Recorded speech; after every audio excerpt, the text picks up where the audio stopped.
النبي مصطفى رسول الله صلى الله عليه وسلم وآله الكرام. شؤونهم الفاتحة. أعوذ بالله من الشيطان الرجيم. بسم الله الرحمن الرحيم. الحمد لله رب العالمين.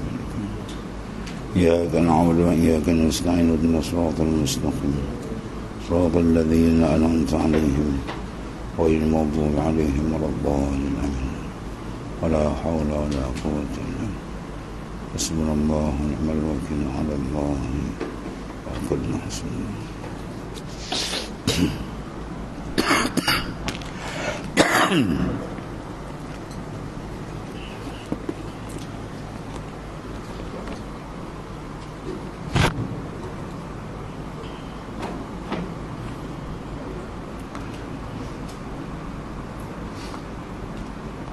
أعوذ بالله من الشيطان الرجيم.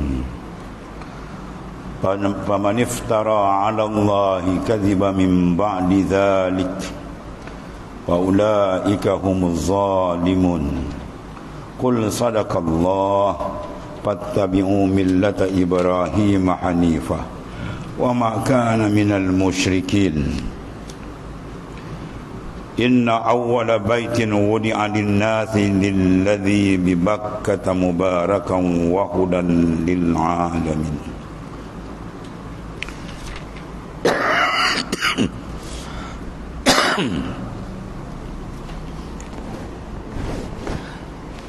قال الله تعالى فمن افترى على الله الكذب من بعد ذلك فأولئك هم فمن افترى على الله الكذب من بعد ذلك فأولئك هم الظالمون. Maka barang siapa yang mengada-ngadakan dusta, mana mereka-reka pendustaan terhadap Allah Subhanahu wa taala sesudah munculnya dalil dan bukti, terang bukti dalil keesaan kebesaran Allah Subhanahu wa taala, maka dia mengadakan pendustaan, maka orang itu faulaika humuz zalimun. Maka mereka itu mengada-ngadakan, tenggelam di dalam sikap keras kepalanya. Itu mana? Maka dia itu dikatakan humuz zalimun. Mereka adalah orang-orang yang zalim. Zalim asal makna wadu'u syai' fi ghairi mahalli, meletakkan satu benda tidak kena pada hukum, pada tempat. Tidak meletakkan benda kena pada tempat. Maknanya kalau bersalah bertaubat, kalau silap kembali kepada Ta'ala. Ini golongan kufar tidak salah, dia degil, dia buat kerja-kerja yang bukan dikembali kepada Allah Subhanahu wa taala. Maka Tuhan cakap dia sebagai zalim. Zalim yang terbesar adalah zalim dengan Allah Subhanahu wa taala, menyekutukan Allah taala, mensyirikkan Tuhan. Kemudian zalim sama makhluk-makhluk yang lain, menginyaya dan sebagainya. Dan zalim yang ketiga daripada diri sendiri. Dia menutup dirinya daripada mengenali Tuhan. Dia menutup jalan menuju kepada Allah Subhanahu wa taala. Dia membuka jalan-jalan yang lain daripada itu yang menyesatkan mereka dari jalan yang sebenar. Makna mereka menzalimi diri mereka sendiri. Berpunca daripada menjadi golongan mutajahilun, orang yang menjahilkan diri sendiri, kemudian terus tenggelam dalam lautan kesesatan, tidak menerima teguran daripada Allah Subhanahu wa taala yang disampaikan oleh Rasul sallallahu alaihi wasallam. Qala Allah taala qul sadaqallah fattabi'u millata Ibrahim. Qul, katakan kepada mereka wahai Rasul yang paling sempurna, itulah baginda Rasulullah SAW, untuk menunaikan nasihat. Apa dia? Sadaqallah, benarlah apa yang difirmankan oleh Allah Subhanahu wa taala, zat yang mengetahui apa yang telah ada dan akan ada. Tidak ada keharaman atas perkara-perkara itu dalam agama Nabi Ibrahim alaihissalam. Dan sekalianlah yang pertama mengharamkan perkara-perkara itu. Wahai Yahudi, itu mereka mengharamkan benda yang telah dihalalkan oleh Allah Subhanahu wa taala. Sebagaimana cerita yang telah lalu. Jika kalian ingin menghalalkan, fattabi'u millata Ibrahim, maka ikutlah agama Nabi Ibrahim alaihissalam, yakni Islam. Nama Nabi semua beragama dengan Islam. Ikut, itulah diturunkan kepada orang yang terbaik yang dipilih oleh Allah Subhanahu wa taala. Kerana itu lurus, hanifan wa ma kana minal musyrikin. Nabi Ibrahim alaihissalam itu orang yang lurus, bersih daripada kotoran-kotoran yang menyebabkan diharamkannya makanan-makanan yang baik. Kerana itu Ibrahim berada di jalan tauhid, jauh daripada sikap berlebihan, ia telah menyimpang daripada akidah yang menimbulkan kemusykilan. Wa ma kana minal musyrikin, dan penafian tegas dibuat oleh Allah Subhanahu wa taala bahawa Nabi Ibrahim tidak terlibat dengan unsur-unsur kesyirikan. Wa ma kana minal musyrikin, dan dia, itu Nabi Ibrahim alaihissalam, tidak termasuk orang-orang yang musyrik, orang-orang yang melakukan kerja-kerja penyengutuan terhadap ketuhanan Allah Subhanahu wa taala, kerana fitrahnya bersih. Dia dipilih oleh Allah Subhanahu wa taala menjadi nabi lagi rasul, kemudian masuk dalam golongan pilihan ulul azm dan diberi pangkat dia sebagai khalil, iaitu kekasih Allah Subhanahu wa taala. Dia bawa Islam maklum kepada kita sampai peringkat dibakar, ya, bawa Islam sampai dibakar. Begitu hebat ujian para nabi dan rasul alaihi wassalatu wassalam. Dia tidak terlibat dengan unsur syirik. Wa ma kana minal musyrikin, ya, bahawasanya Nabi Ibrahim tidak terlibat dengan unsur-unsur menyekutukan Tuhan, sebagaimana didakwa oleh golongan-golongan Yahudi dan sebagainya.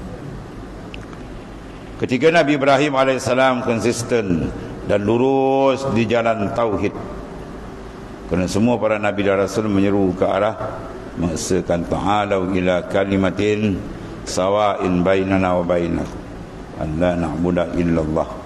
Marilah semua kamu menyeru pada kalimah yang selaras, yang sama, bahawa kita tidak menyembah melainkan Allah Subhanahu wa taala sahaja.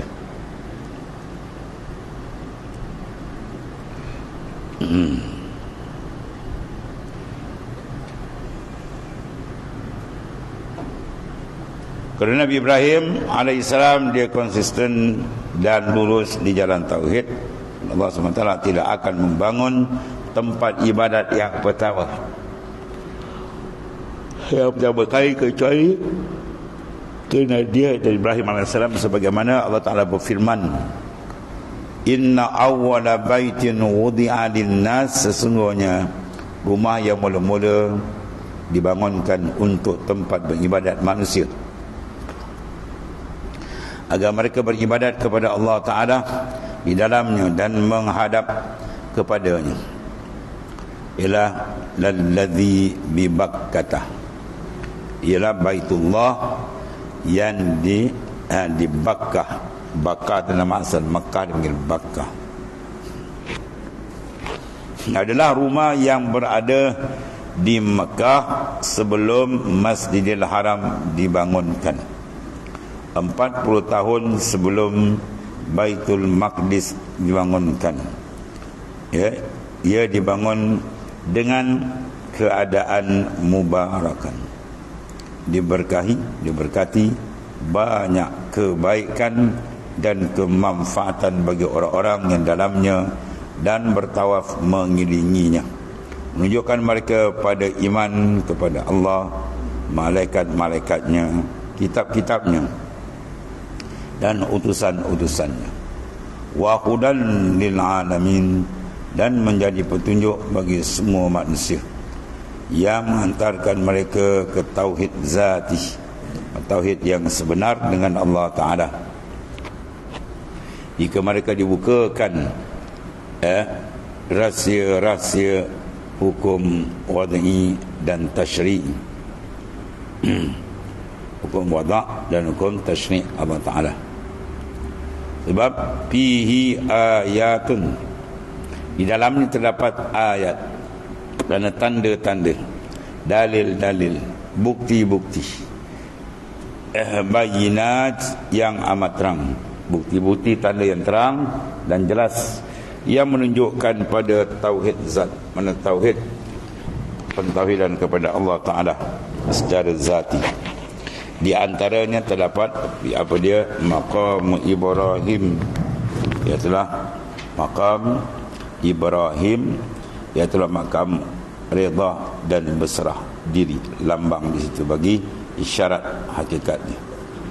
Itulah berserah diri kepada Allah Subhanahu Wa Taala, bergantung kuat kepada Allah Subhanahu Wa Taala. Dan waman dakhalahu kana aminah, waman dakhalahu, barang siapa masuk akan dia, siapa masukinya sebagai tamu muslim yang berserah kepada Allah Ta'ala, kana aminan, maka amanlah dia dari bisikan egonya sendiri dan usikan lain-lain, iaitu ghairiyah, selain daripada Allah Subhanahu Wa Ta'ala. Maknanya kedudukan rohani dia akan tenang sebagaimana jasad dulu, itu dapat menghadap dengan tepat kepada Allah Subhanahu Wa Ta'ala. Qala Allah Ta'ala, walillahi 'alan nasi hajjul baiti man istata'a ilaihi sabila wa man kafara fa innallaha ghaniyyun 'anil 'alamin. Dan untuk Allah Subhanahu Wa Ta'ala, yakni untuk mencapai tauhid dan merealisasikan diri di makam ubudiyah dan ihsan, ia wajib bagi manusia berhaji, mana mengerjakan tuntutan ibadah haji ke Baitullah yang memerankan hatinya. Mana tadi? Itu hati Ibrahim, sang kekasih itu, yang patut sebagai pengganti hilangnya teman. Man istata'ah, siapa saja yang mampu di antara kalian, wahai orang-orang yang terpilih dalam gurun kemungkinan melakukan perjalanan ke Baitullah, ilahi sabilah, wahai Tuhan kami, berikanlah rahmat kepada kami dari sisimu dan sempurnakanlah bagi kami petunjuk yang lurus dalam urusan kami ini. Barang siapa yang mampu, ada istita'ah, ada istita'ah bin nafsi atau bi ghairi, yang mampu dengan diri sendiri ataupun dengan orang lain, dengan dibayar upah mengendalikan dia, bagaimana dibahas panjang dalam kitab-kitab bab haji dan kitab fiqh. Maka mampu, menjadi kewajipan bagi dia melakukan ibadah haji.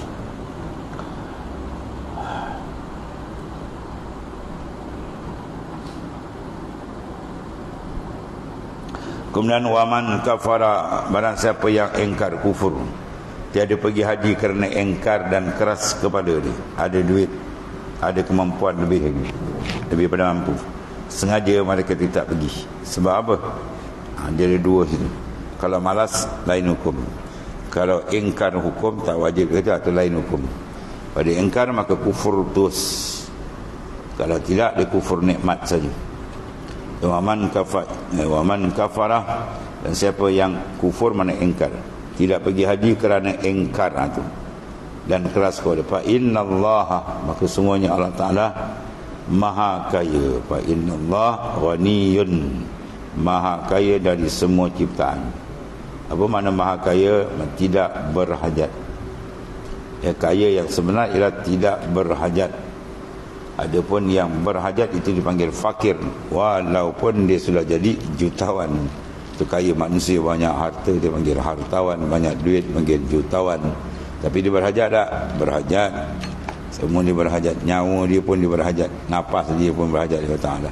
Makan, minum, rezeki.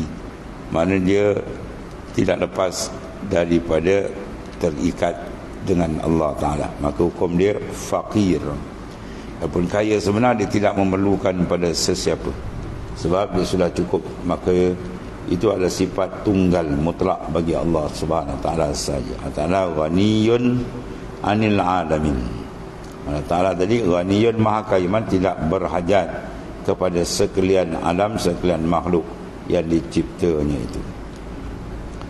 Maha kaya dari semesta alam, tidak peduli dengan mereka, tidak berhajat kepada makhluk, tidak peduli kepada mereka dan ibadat mereka. Namun Allah Ta'ala mewajibkan ibadat kepada mereka dan kembali kepadanya agar mereka mencapai maqam ubudiyah. Jadi Allah Ta'ala tidak mengharapkan, tidak berhajat kepada maha kaya dengan mereka dan ibadat mereka. Kalau mereka buat ibadat, tidak menaikkan martabat Allah Ta'ala. Sebab kalau naik, mana asal dia rendah. Kalau mencukupi, maknanya asal dia tak cukup. Itu mustahil. Allah Ta'ala sudah cukup, maha tinggi, dia tak memerlukan. Itu makna maha kaya yang sebenarnya. Tidak peduli, mana tidak menghiraukan dengan mereka itu. Maksud dia apa? Tidak mengharap. Kalau kita sentiasa mengharap dan ibadat mereka. Namun Allah mewajibkan ibadat, kenapa tu? Kepada mereka dan kembali kepadanya. Namun Allah Ta'ala mewajibkan ibadat kepada mereka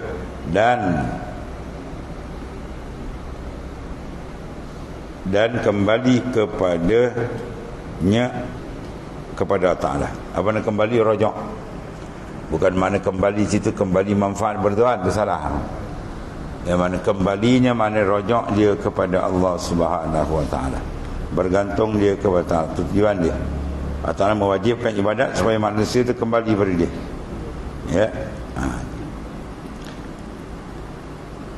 Agar mereka mencapai, bila dia kembali kepada Ta'ala, dia mendapat jalan kembali di makam ubudiyah kehambaan. Inna lillahi wa inna ilaihi raji'un. Kepada Ta'ala kita akan kembali, dan berhak untuk disebut khalifah dan wakil Allah Subhanahu Wa Ta'ala bila mereka tunduk.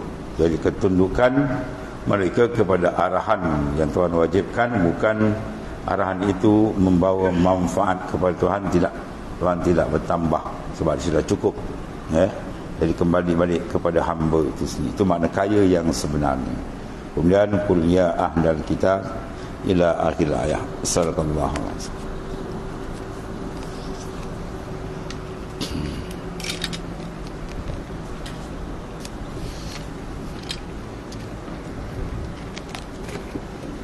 Bismillahirrahmanirrahim.